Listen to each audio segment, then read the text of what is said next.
My brother can't handle that I've turned my life around in my 20s, while his life is falling apart. Plus, he slept with my fiancée. I, 23 male, recently got engaged and broke my engagement off in a span of 2 weeks. My fiancée, Riley, 23 female, hooked up with my older brother, Adam, 27 male, the night after our engagement. And my disgusting brother tried to rub it in my face to make me feel bad. Riley and I had been together for almost 3 years, but she threw it all away for my brother on the night of our engagement. She told me she was thrilled to be marrying me, but went back on her word the very next day when she hooked up with my brother. I was very upset about it and broke things off through text and blocked her. I also changed the locks on my house so she wouldn't be able to come back home.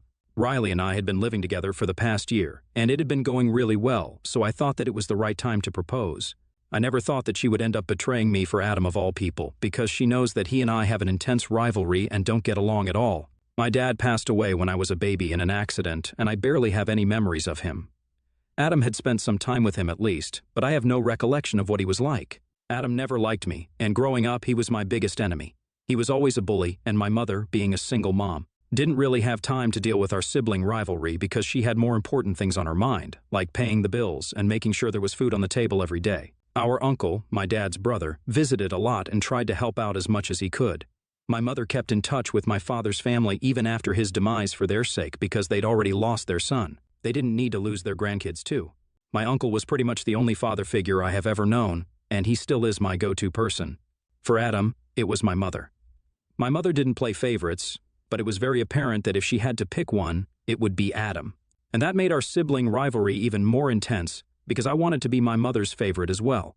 Unfortunately, I was always a bit of a loser growing up. I wasn't good at sports, and I was mediocre at best when it came to academics. I was quite skinny, and I didn't have any such talents that could set me apart, so I was always very insecure about basically everything, and that made it very difficult for me to talk to people, make friends, and be popular. I was a really introverted kid and mostly kept to myself. Adam was quite the opposite. He played sports and was great at it. He wasn't too bad academically either, and he had a very different physique from mine, big and sturdy because of his athletics. Needless to say, being his little brother was even more embarrassing for me because even though nobody said it to my face, I knew that everybody was constantly comparing me with him and thinking that I was a loser in comparison. With time, I learned to live in his shadow and would just let him walk all over me. My self-esteem really took a hit in my childhood, and I was never able to recover from it. Even until my last day of high school, I barely had any friends, and nobody wanted to talk to me because I just came off as weird. Things only changed for me and started looking up when I graduated and moved to college. I was a new person there, and nobody knew me as Adam's little brother, so I really grew into my own. Now that I didn't have to deal with Adam's constant bullying and could finally be my own person, I know it sounds cheesy, but I'm so thankful that I was able to go to college out of state where nobody knew me because I don't think I would have been the person that I am today had it not been for that experience. I have my uncle to thank for it because he was the one who paid for me to go to college. My mother had told me that she wouldn't be able to afford to send me to college so far away and wanted me to pick a location closer to home, within our city if possible. But I had my mind set, and my uncle offered to cover me and stepped up. I made a lot of friends there and graduated at the top of my class. My mother and uncle attended my graduation ceremony, but Adam didn't, even though I'd been present at his. After moving out, Adam and I didn't really keep in touch for obvious reasons. He hated me for no reason, and I hated him because he made my childhood and teen years a total nightmare. I was glad to be rid of him, and we only met on the holidays or whenever we would come back home for birthdays. It's been years, and that's the arrangement that we stuck to. We didn't consider each other family beyond the confines of our house, but I did console him and send him a message when he lost all his money a couple of years ago. He'd quit his job and tried to start his own business but failed miserably, and my uncle and mother had to bail him out since he was neck-deep in debt. He couldn't go back to his old job, so he had to move back into our mother's house for a couple of months until he was back on his feet. Even when he finally did find a job, it wasn't as great as his previous one, but he took it because he wanted to move out of his mom's house since he was well into his 20s and he felt embarrassed to still live with his mom. This is what my uncle told me, and it was quite upsetting because his life had completely unraveled. I felt bad for him and sent him a message of consolation, but I think he misunderstood it and thought that I was bragging or making fun of him, so he blocked me and ignored me for the next couple of holidays. We weren't chummy when we met, but tried to keep things civil and at least greeted each other, no matter how coldly. But after that message, there was no talking to each other. I would like to say that Adam's life got better, but it didn't. He took the failure of his business really hard, and every time I saw him after that, he seemed worse for the wear. My uncle told me that he had switched jobs 7 to 8 times after that, but didn't seem content with any of them. His clothes got shabbier, and we could physically see the state of his mind reflected in how he acted at family gatherings. He was always either drinking or quietly staring at nothing. I say this from the bottom of my heart, but it really made me feel bad for him when I saw him in that state. I'd always hated him growing up, but now it's just very difficult to hate someone who was already going through so much. My uncle always tried to include him in our conversations, but he didn't seem interested and would always take off early. I had also started bringing Riley to these gatherings after we had been together for a year. She knew about Adam and even seemed concerned about him, but there was not much that we could do. Fast forward to our engagement, which took place 2 weeks ago. Riley and I were at my uncle's house for his birthday dinner. I had asked him first and made sure that he was okay with me proposing to her at his dinner party, and he was, so I went ahead with it. The family would all be there anyway, and my uncle had a beautiful house with a lovely garden, so it was just a perfect place. I had even invited her parents, but they weren't going to show up until after the proposal, so she wouldn't be able to guess what was about to happen. After my uncle had cut the cake and stuff, I took her outside and popped the question. She said yes, and then we went back to announce it to everyone and celebrate. I did notice that Adam left within minutes of me making the announcement, but I didn't think too much of it because I was quite busy with everybody else that evening. Also, he usually does take off from family gatherings quite early, so it wasn't anything out of the blue. Riley and I had a great evening, and then we went back home. She didn't mention anything about Adam or his weird behavior to me after we got back home, which she usually does whenever we go to any family event of mine. We were both really drunk and tired, so I was knocked out as soon as my head hit the pillow, but I did wake up accidentally around 2 in the morning because I had to use the loo. When I woke up, I realized that Riley was still on her phone, and when I asked her who she was talking to, she told me that she was telling a couple of her friends about the engagement. That seemed innocent enough, so I didn't suspect anything and went back to sleep soon after. But 2 days later, while I was at work, I received a bunch of texts from Adam. It was really unexpected because the last time we had a conversation, he had blocked me. It was just screenshots of his conversation with Riley, and in those chats they were planning to get together and hook up, which they did. It started with Adam reaching out to her to congratulate her on the engagement, and she asked him why he wasn't present for the rest of the evening. So he told her that he was just upset about a lot of things and wanted to get out of there while he could because he didn't want to intrude on my happiness. He talked about how we have never been friends and he felt like it was inappropriate for him to be present on such an occasion for me, so he left. He was making himself look like some sad little puppy who wasn't wanted, but the truth is that I really wouldn't have cared if he stayed for the evening. He only wanted Riley to sympathize with him so it would be easier for him to manipulate her, and that's exactly what happened. She started consoling him and told him that there was somebody out there for him. She also said that I was a great guy and I didn't mean to rub it in his face, so she apologized on our behalf if he felt bad about what happened. Adam responded by saying that he wouldn't ever be able to find someone like Riley, so he didn't see the point of even searching. That silly jerk started flirting with her, and she flirted back in kind, and suddenly they were making plans to meet. I know for a fact that she did go over to his house the night after our engagement because she told me that she was going to spend the night at her friend's place to tell her everything about the engagement. On top of that, Adam had also sent me pictures of Riley's clothes on his bed, and that was all that I needed to see. It was a sick and disgusting thing to do, and it really caught me off guard. I took the rest of the day off and went back home immediately after I received Adam's text. I was sobbing uncontrollably, but even with tears in my eyes, I decided to get the locks changed and started packing whatever I could lay my hands on. Whatever I saw and knew that belonged to Riley, I put in a cardboard box, and once I was done, I placed it outside the door. By the time I was done with all of it, it was almost time for Riley to come home. I hadn't seen her since the previous night because she told me that she'd go to work directly from her friend's place, but of course, now I know that she went to work from Adam's house. I wanted to break up with her in person, but after a while, I decided that it wasn't worth it because she had cheated on me literally the day after I proposed, and she promised to spend the rest of her life with me. I was very upset, so I decided to end it through text. I sent her a message saying that I knew that she had hooked up with Adam and I didn't want to be with her anymore. I told her that she disgusted me and said that all her stuff was right outside the door, so she could just grab the box and go because I didn't want to see her. If she had left anything at home, then she could come back later and collect it. I told her that we were over and then sent the message and blocked her. A few minutes after I sent that text, Riley was at my doorstep, knocking and begging me to let her in. She was devastated, and I could hear it in her voice. She was begging me to give her a chance to explain herself and kept telling me that she knew she had made a huge mistake, but she just wanted me to hear her out. It went on for about half an hour, and it was incredibly difficult for me to keep my calm and ignore it. But after she had tried everything, Right from crying to manipulation and back to begging, she finally left. Just to be on the safe side, I still didn't open the door for about 1 hour after the begging stopped to make sure that she still wasn't waiting outside. Once I was sure she was gone, I ordered some takeout, had dinner, and then tried to go to sleep. But I was so upset that I couldn't bring myself to close my eyes. I wanted to do something big to get back at Adam and really teach him a lesson, but I couldn't think of anything. I kept brainstorming on my own for a while, and when nothing came to me, I decided to take the easiest way out and just forwarded those screenshots to everybody in the family saying, "This is what my dear brother Adam did to me." And then I turned my phone off and went to sleep. I honestly didn't have a plan in mind, and I didn't even set forth any conditions to my relatives, so whatever they did, it was of their own volition, and I had absolutely no part to play in it. Everybody in the family responded with sympathy and told me that they had blocked him and were going to cut him off from everywhere. Everybody was in shock after they got to know what Adam had done to me and reached out to console me, except for my mom. She didn't talk to me in the first couple of days after I sent everybody that message, but she visited me a few days later, and she looked very upset. I knew that she wasn't going to sit and console me like the others, and I was right because she had visited me to talk to me about my actions. She told me that she could understand that I was upset with Adam for whatever he did, and rightfully so, but even then I should have refrained from publicizing the incident. Her reason was that Adam was already suffering so much because he was a grown man living hand-to-mouth, with a failed business and no prospects in his love life either. He would have a few flings here and there, but there was nothing permanent, and it was especially sad because he was a really promising young man when he was younger. So nobody could have imagined that he would turn out to be so unsuccessful and sad.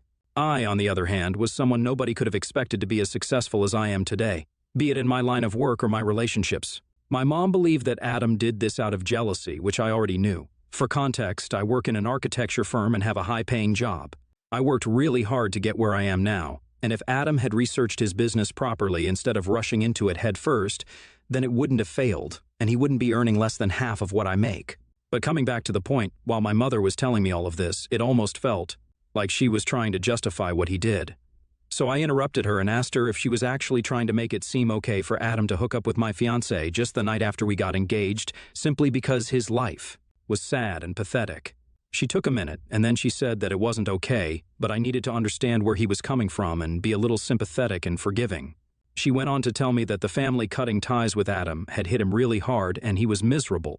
The family get-togethers were the only thing that he had going on for him because he felt embarrassed to be around his friends, who were a lot more successful than he was, so he didn't keep in touch with them.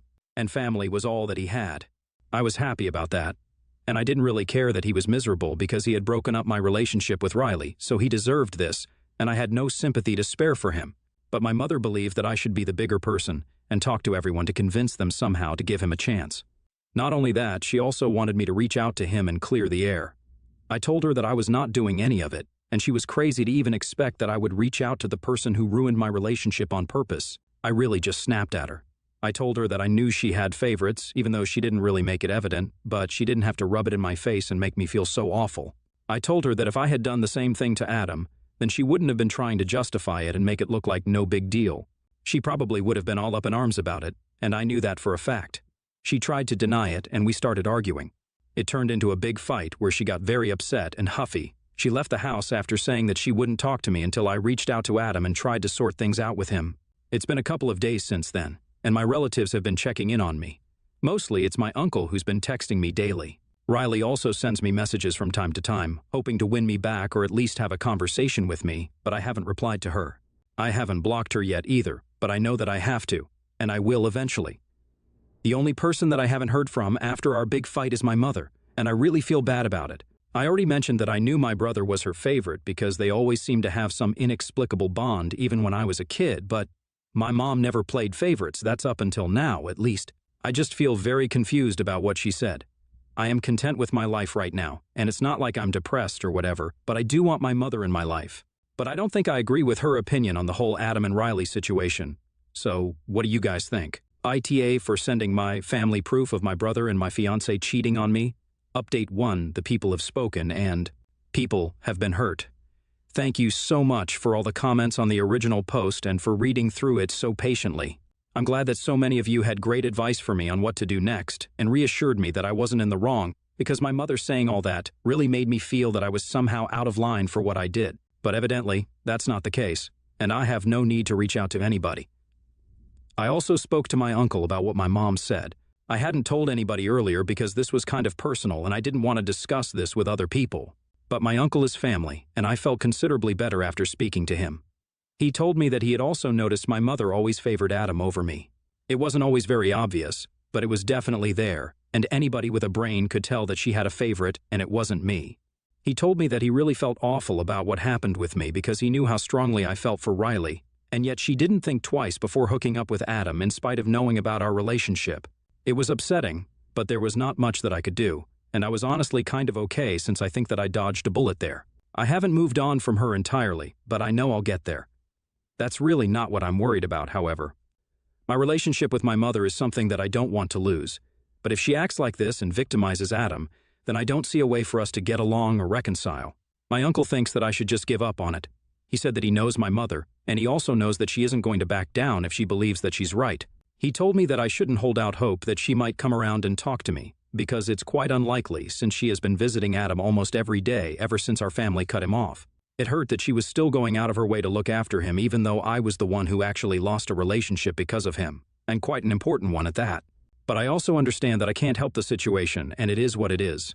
That's something my uncle taught me, to just accept things and let it go, and I guess that's what I have to do. I tried arguing with my mother and making her see sense, but she wasn't interested in the truth. She was only interested in making sure that Adam had all the support that he needed. Fine by me, I guess. Update 2. So it's been almost 2 weeks since I broke up with Riley. She had been texting me almost every other day for about a week after we broke up, but then she just stopped, probably after she realized begging me to take her back wasn't going to work.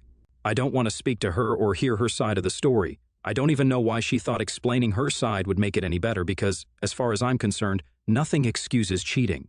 And that's just how it is. But she reached out to me yesterday and told me that she wanted to come by and collect some of the things that had been left behind. That's when I finally replied, because now we were getting down to business, instead of our conversations just being her begging me to talk to her and me, ignoring all those texts. I told her that she could come by today because I was taking a day off anyway and might as well get this over with. So she dropped by around noon, and I could tell that she was really upset. She looked worse for the wear and didn't look me in the eye even once for the entire time that she was there. I didn't say anything to her either. After I opened the door and let her in, there was silence in the house while she packed her things, and I sat on the couch in the living room and avoided looking at her. Once she was done packing, she told me that she was going to leave, and even though I had a lot to say to her, I just said goodbye and then went back to my phone. She didn't deserve anything more than that, and after that, she was just gone for good. It feels weird, but in a nice way, because this just means that I don't ever have to talk to her or be reminded of her by things around the house or her messages. I blocked her a few minutes after she left and decided to celebrate by watching our favorite movie on my own. Still no word from my mother, but with time it's becoming easier for me to come to terms with it. At least now I know for sure that she wouldn't ever have taken my side here simply because I'm not Adam. So whatever I did for her would never be good enough, and honestly, I'm sick of trying. My uncle told me that he also had a fight with her recently while he was trying to defend me, and she didn't like it, so they aren't on speaking terms anymore either. I can't believe that she is willing to sacrifice her relationship with both of us just so she can continue defending Adam, even though she knows that he's a jerk. It just doesn't make any sense to me, but I guess if that's what she wants, then whatever. Update 3. It's been a month since I posted here last. And I can't believe that until a month ago, I was still whining about how my mother doesn't love me. But I'm better now, and I just don't care about what my mother thinks. She's just as delusional and selfish as my brother, and that's probably why they get along so well. Because they're both horrible people. And I was quite unfortunate to be related to both of them. But now I have no ties with either of the two, and I am so thankful for it because they don't deserve somebody like me, and neither did Riley. I was always too good for them, and if they couldn't see that, then that's on them. It's their loss all the way. I don't have to feel bad for anything, and that's exactly why I don't feel bad about the fact that nobody from our family talks to them anymore and doesn't invite them to any events. They just have no link to any of us anymore, and I couldn't be happier about it.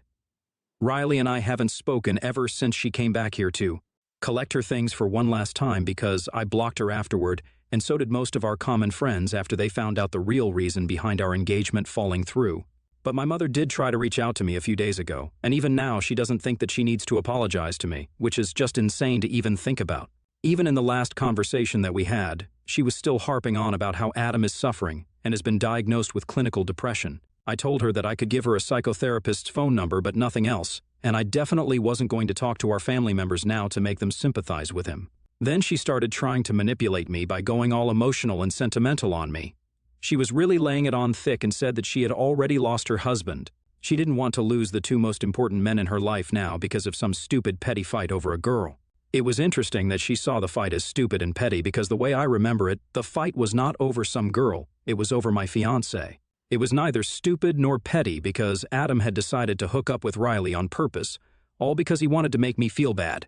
So I think I was perfectly within reason to be mad at him and never want to speak to him again. As for the rest of our family, I hadn't coerced them into doing anything. They cut Adam and my mother off because of their own behavior, and I had absolutely nothing to do with that. So if they want to blame somebody, they should blame themselves. This is what I told my mother before blocking her. Now I can finally move on with my life, and they can go to hell for all